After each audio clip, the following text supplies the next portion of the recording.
Happy Thursday. Welcome back to Inside the Lines. It's been a minute. We took a little bit of a break, but we are ready for some primetime football, some NBA. And we're going to talk about some of these college football playoff games, some props you want to get on now while there's still value on them, while it's still a little early. So let's bring the boys right in.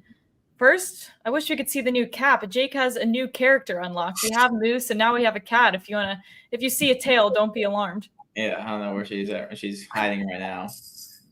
She'll make an appearance. All right, we'll wait on her. But if you have questions on this NFL game, on any NBA games, whoever it is, put it in the chat. I'll be looking out for them. We're happy to answer them with the model. But until then, let's get into our own picks here. Thursday night football, Jets-Browns, just what everyone was hoping for. Hollywood matchup of the year with Joe Flacco here. Now, great defenses on either side of this ball, and we like this under here. Yeah, so behind me is my old Flacco jersey, which was bought pre-Super Bowl. So I consider myself a Joe Flacco aficionado. Like, I've watched every snap that he ever played for the Ravens. So I like the under in this one. The model's only projecting 205 or 204. The reason why it's so low is, I like the fact that he was with the Jets last year, and he played in a very similar style as he has with Cleveland this year without the wins. I mean, he averaged over 50 pass attempts last year and targeted Garrett Wilson, I think, 33 times in 3 games. So it's a very similar, like, fall in love. I like to call Joe a quarterback bigamist. He has his primary love, which in this case is Amari Cooper, and then David Njoku, which is, the secondary one. And so he's been doing this ridiculously high volume number of passes with Cleveland and for the last 2 seasons. But his actual yards per attempt is only 6.4, which is lower than he was at 6.8 as a Raven. He has not completed a high percentage of passes. So this game is really coming down to, will Joe get 33, 34 pass attempts or 44 or above?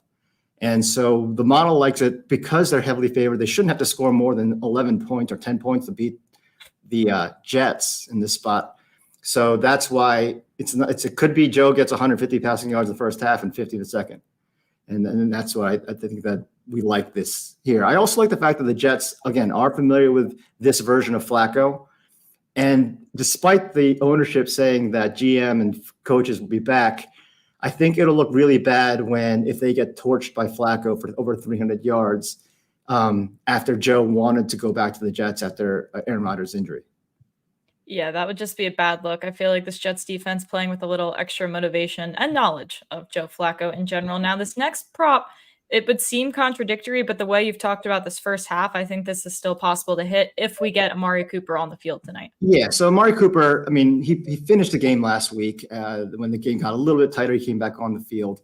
And I know he's questionable, but Joe falls in love with his primary target. And the last 2 players he fell in love with as receivers were both guys who are old, injured. Amari Cooper's not old, obviously, but he's hurt. Dennis Pitta had 86 receptions in his final season. He was cooked. I mean, mostly on 3rd and long, and he would get 7 yards. Steve Smith had played 37 of 42 games with Flacco at the end of his career, and he accounted for 26% of the team's yards. An old, year 13, 14, 15 Steve Smith or whatever it was.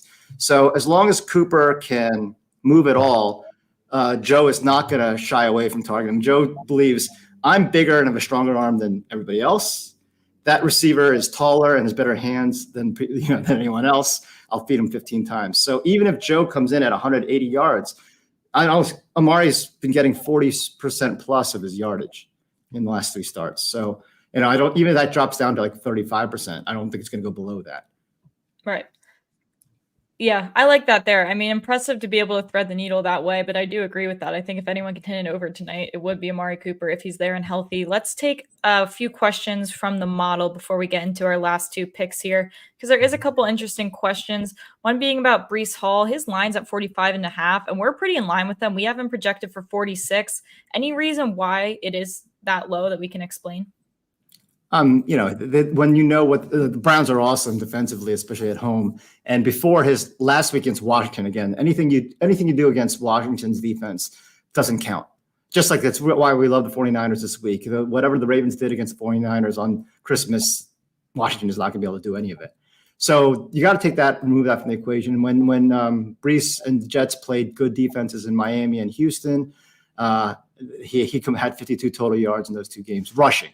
He's made some big plays receiving. So that's why I wouldn't necessarily love his rushing numbers, but maybe his receiving numbers, he can break something. Okay. How about Elijah Moore over here, other side of the ball? His line set at 31.5 receiving yards. We do like the over here for him, and that's a little surprising because it runs counter to what I had said the other day. But, in Joe's first game is starting against the Rams, he fed Elijah Moore 12 times. So maybe that was before he fell in love with Amari. He was like, oh, this Elijah kid's pretty good too. But they played together with the Jets. So he had, again, verifying this fact that he falls in love with the receivers that he's familiar with and had trusts in. So he trusted Elijah Moore, chucked it to him 12 times, only caught 4 of them. So then he turned his trust towards Amari. Okay. Good stuff there. 2 questions here. We'll start with Jerome Ford. Looking at his his receptions, over 2.5. We have him at 2.9, but you might get more value on his yardage here. Yeah, no, I think the 2.9 is a safer bet. Again, going back to the Joe days of Ray Rice, was a high volume receiver out of the backfield. And so he's Joe, no one, when he's not chucking the ball, usually trying to go get a defensive pass interference, he can be a super check down Charlie. Like he can dump it off like no one's business. When the Ravens played Joe as a starter for the Jets in week 1 last year, he had over 50 pass attempts for 300 yards because he was just checking down. And, so I like the over and the receptions there. Something interesting is if you look at running backs versus Jets earlier in the season, people were just peppering the ball to the running backs. And there was like games where they had 11 receptions, 7 receptions, 10 receptions. So like the season average, running backs average 5 receptions. But lately there's been a couple of 2 receptions, 3 receptions, 4 receptions. So they've cracked down on that, which is interesting. But I think Flacco could check down the Jerome Ford a lot. Mm-hmm. More of a question on just the play style tonight. Any idea if Sauce Gardner will be on Cooper or Moore? Probably Cooper, if Cooper's healthy. You would think.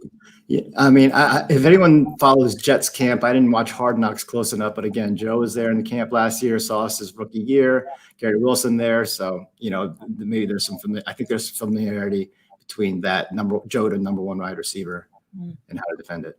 I see a question about some kicking props, which we certainly will get to. But before we get there, let's look at Garrett Wilson here. We like his over as well, 49.5. Again, same logic that he's getting a lot of the target share of this offense. Yeah, he accounted for 44% of the Jets receptions and yards last week. And for his career, it's over 30%. So I do think that Cleveland's going to win this game handily, and the line's steamed heavily towards Cleveland. So I'm not thinking that Garrett Wilson will necessarily have a lot of big plays, but I am expecting a lot of 3rd and long 8-yard catches. and then going forward on 4th down and those kind of things. So, I think that if I'm wrong and the Jets make this close, then they're not going to be close unless Garrett Wilson has a big game. Mm-hmm. And then if I'm right, then I think you got some garbage because they're going to still have to throw the ball if they're down by more than 1 score. Seems like a can't lose bet. Yeah. And the line's steaming up, which usually means that's how the general consensus is. True. All right, let's move to one more play here. Jake taking the kicker prop shoes here with Riley Patterson over 1.5 made field goals. I gotta take the former Jaguar Riley Patterson over here. I mean, he's 15 of 17 in the year, so he's accurate. He just doesn't have a big leg, which is part of the reason why the Lions cut him in favor of Michael Badgley, who has a much bigger leg than him. But he's accurate. The Jets give up 3.3 field goals per game on the road. And the weather, I checked the weather. Wind shouldn't be that big of a factor. I think it's raining during the day, but the rain should settle down during the night. So there should be good weather for Riley Patterson. And even with the Jets not allowing a field goal in their last game against Washington, they're still giving up the 3rd most field goals in all of the NFL. So we have them projected for 2. I think there's good value here. Mm-hmm. I see. This is a great point about Garrett Wilson here chasing records, which means in the fourth quarter, you could definitely see him still running routes and trying to go over that record. Good point there. All right. Any more questions about the NFL? Please drop them in the chat. I'll be looking out for them. Let's head over to a little college football. It's been a minute since we've given it a lot of attention here. Let's start with the Rose Bowl. A few player props we want to look at here. We make the number 24-30 a Michigan 6-point win. So I'm assuming we like this value that we have on Michigan. We like the value on Michigan, and I think the big reason is we have Milroe projected for more interceptions than McCarthy. So the turnover margin is big, which is why we like Michigan here.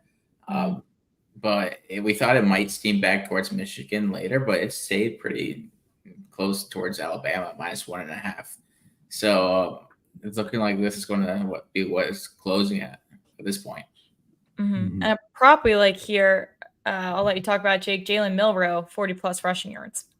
Yeah, his line's 34.5. We have him at 43. You get him at 34.5 at -125. But if he hits over 34.5, you're going to assume he hits 40+. So here comes the cat. So I'd rather play plus money at plus 115 and 40+. And I think this is a good match for him. I also like that Michigan has a great defense, but they don't get a lot of sacks. Exactly. That's what I was looking at. Yeah, Michigan's sack defense. And outside of the game where I think they destroyed Tua's brother Talia, who had like -43 rushing yards against it, but he's not a runner. They haven't been great. I like this comment. Blind tailing Jake's college football player props for life. Me too, because that's how I still can't believe Jason Bean didn't hit his over 23 yards. He had 21.5. And then he had a 15-yard run that was called back green holding. I'm like, I saw the score. I was like, oh, he must have like 80. Exactly. He only had 6 rushing attempts, so it was the right play. It just didn't. Yeah. It's these bowl games are so hard. Right, you can't beat yourself up on these bowl games. Yeah, so that's why I like betting on the college football playoff, because they have something to play for, unlike the Toastery Bowl or the Pop-Tart Bowl later today or the Wasabi Fenway Bowl that's going on right now for all you guys watching that. I'm sure there's millions, Jake. I'm sure there's millions watching. I think there's more people on our live stream than watching that. Well, here, Nick's sweating out. He said he's sweating out Jennings' passing yards right now in the rainstorm against Boston College. Yeah, that weather is brutal in Fenway. But he had an insane play, Jennings. He dropped the ball on 4th down and still completed the ball. That was a nice play. I'll probably watch that game after this. All right, well, we'll speed through this for you. Let's head over to the other bowl game we have. The Sugar Bowl, Texas still 4-point favorites against Washington. How do you guys feel about this spread?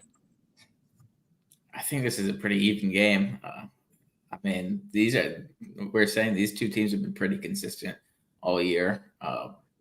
Texas, they did have one loss, but they've looked really good as of late. And Washington, everyone doubted Washington against Oregon, and they just came through and pulled that one out. Let's talk about some player props that we have here. We do have an interception here for Quinn Ewers.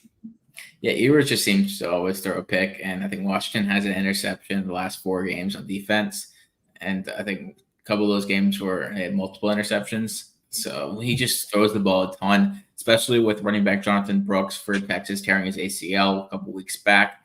They have CJ Baxter's a true freshman, so they're not going to really want to rely on him against a pretty good Washington defensive front. Washington, if you're going to beat them, is probably getting some big pass completions. And I think Ewers is going to want to throw the ball quite a bit in this game. Speaking of big pass completions, we have A.D. Mitchell here for a touchdown at plus money. Former Georgia Bulldog. It's interesting that his anytime touchdown is at minus like 145 in this game, but to record a touchdown reception is at plus 105 on DK, and he has 10 touchdown receptions. I don't think he could get a jet sweep, which is what I guess what the books are assuming, but he's not going to do that. I don't think he has. I'm not sure if he has any carries this season. So I was surprised that it wasn't the same exact line on DraftKings, anytime touchdown and his receptions, because if he scores a touchdown, it's going to be through a reception, and he's a touchdown machine. And we have slight value on under in this game at 63.5, and we have A.D. Mitchell scoring a touchdown at 57% of Sims. That's bizarre. That almost seems like a mistake. Yeah, I thought that For a guy who hasn't had one, there's something going on there. Something fishy. Yeah, so then maybe Vegas has gotten the playbook for Texas, and they see. Can someone check the 24/7 Sports board to see if just a ton of jet sweeps being done? Let's get the Cover 3 boys on this, see if they have any information for us on that, because that is interesting. But might as well get that plus money value on the receiving. Because you would think they would do the forward toss, even if it's a jet sweep. Essentially, functionally, it's still going to go down as a reception. Mm-hmm. Before we move on to the NBA, quick, just your thoughts in general on this total. Like, I know we have slight value on the under, but how do you guys feel about it? I mean, I would stay off the under in this game. I think if there's going to be a shootout, it's going to be in this game. But I mean, we also like it closer than the odds would have it, which is always an overtime type threat. Mm-hmm. Overtime would scare me here. Right. All right. Well, let's move over to the NBA for tonight. Let's get some things we can bet on and sweat out right now. Let's move to the association. We'll start with Jokic here to record a triple-double at plus money. Yeah, Jokic, I was looking at his past games versus Memphis, and he has a triple-double in 3 of his last 4 games against Memphis at home. Plus 155 value right there. If he's going to hit that 75% of the time, you might as well take it. So I think we have him at 9 assists, but we have him easily hitting the points and the rebounds. So it's just the matter if he gets the 10 assists or not, according to our Sims. And I think it's a good matchup for him. The one thing that scares me is if Denver wins easily or they're blowing them out. But with the spread within 10, I like it. Plus no Aaron Gordon, so he should get plus no Aaron Gordon easily. Yeah. Well, that plays into Steven's prop too here with KCP, another home court warrior as of recent.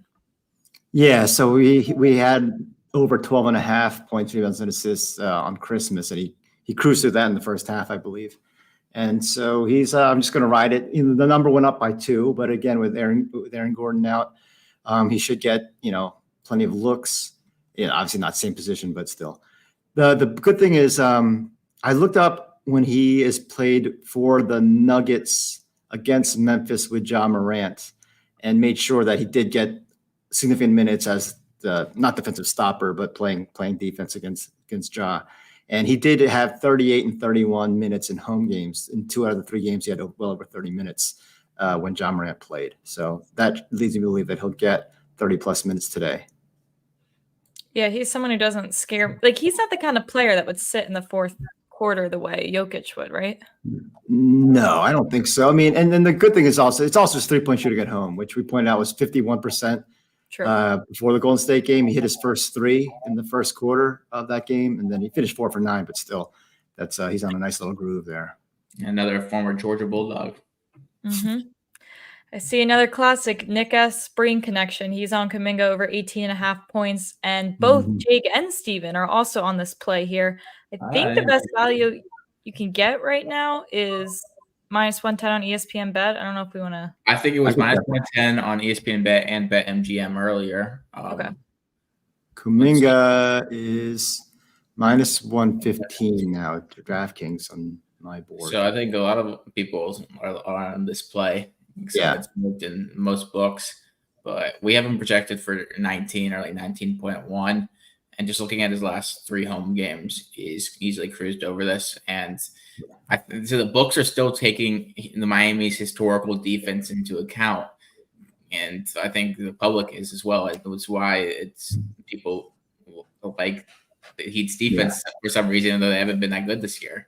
And he's on a 7-2 overrun with like a 23 average, most of the time with the Draymond being suspended.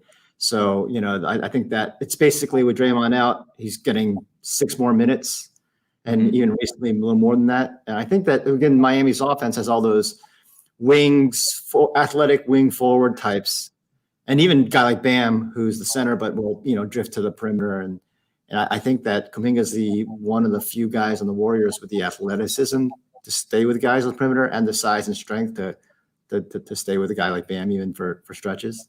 And he's one of these players that if the game, even if it's a blowout, he might still get some run late in the game just because he's a 20-year-old guy and they just like getting experience. Yeah. See, that's what I like to bet on.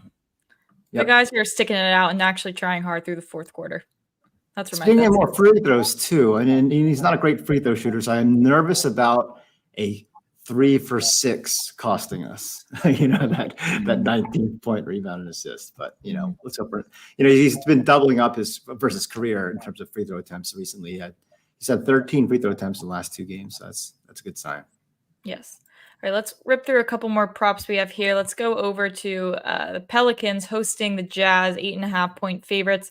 The Zion Williams, I spelled that wrong, line is going up. I think you can get it above 35.5 now, but we like the under. Yeah, it's been ticking back and up, back and forth. I like the under because Zion was criticized heavily by like the TNT guys. And he had 2 big games, 43 and 36 points rebound assists. But then since then, he's kind of only had 1 over in the next 4. And overall in the month of December, the under is 7 and 3. He's averaging under 30 points, rebounds, and assists.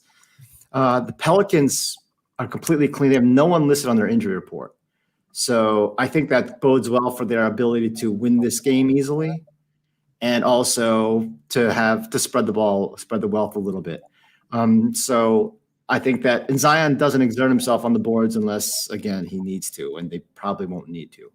So I kind of like the under just simply because they won't need to overwork him. And there's one thing they're going to do with Zion is always make sure that limit his chance of getting hurt. So if they are in control of everything, you would think the younger guys, their beloved Trey Murphy, Herb Jones. Trey Murphy will get more run, and even Larry Nance. I'm seeing LaMelo's telling us he can get 18.5 PRA for Trey Murphy. That sounds just around his sweet spot. He just missed it the other night, right, Jake? Yeah, so he's 17 at the end of regulation. Then he had 1 rebound in the 5 minutes of overtime, and it was annoying. But I like going back to it right here. Yeah. Or I do like his 34 and 36 minutes. I like those 30+ minutes that you've seen the last 2 days. Mm-hmm. I kind of like the 13.5 points. I don't know. How about Austin Reeves? Is he playing tonight? Yeah, I think he is. Yeah, he is. Hosting Charlotte now.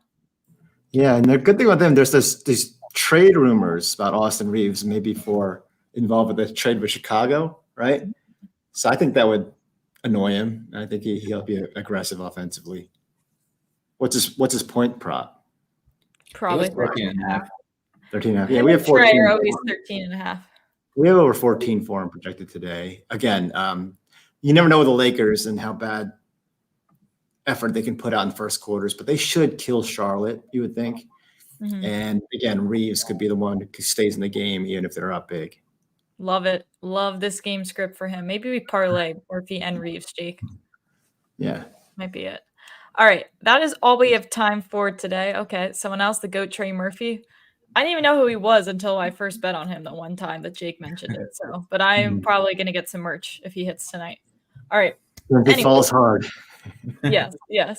All right. That is all we have time for today. Reach out to us on Twitter with any questions. Tomorrow is the prop party. I won't be here, but John should be hosting. So still going to get all your content. We'll make a recap screen, all that good stuff. So good luck with your bets tonight. Good luck with this primetime ugly football game. And we'll see you guys tomorrow.